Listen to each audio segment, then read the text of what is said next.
In today's video, I'm going to teach you how to connect Supabase to Claude AI. By the end, you will have Claude set up to securely interact with your Supabase projects so you can query tables, explore data, and streamline your workflow right from your AI assistant. Start by opening Claude AI in your browser, or launch Claude Desktop if you are using the app. From there, head to the Settings menu and look for the section labeled Connectors. This is where Claude links to external services. Think of connectors as trusted bridges. Once connected, Claude can request access to your data with your permission and act on your behalf within the limits you approve.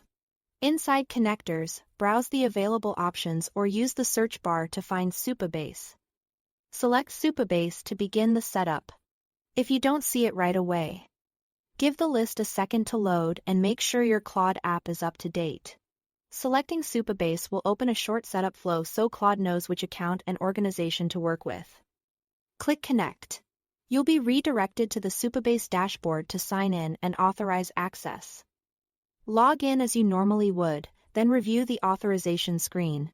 Confirm that the correct organization is selected, since that determines which projects Claude can reach. You are granting Claude permission to read, and if allowed by your project and role, manage data.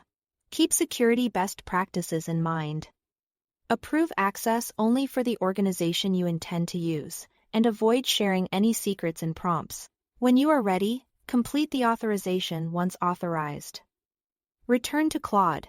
The connection is now active, and you can start prompting Claude to interact with your Supabase projects. For example, you might say, "Connect to my Supabase project and list available tables." Or, "Query the orders table and summarize the last 7 days by total revenue." Be specific with table names, columns, and filters to get precise results. If you plan to modify data, make it clear and deliberate, such as, update the status column to archived for entries older than 90 days. And consider working in a test project first. Your Supabase role and project rules still apply. So if you lack permissions, Claude will let you know. You can manage or disconnect the integration anytime from the connector's settings. That's it. Thanks for watching.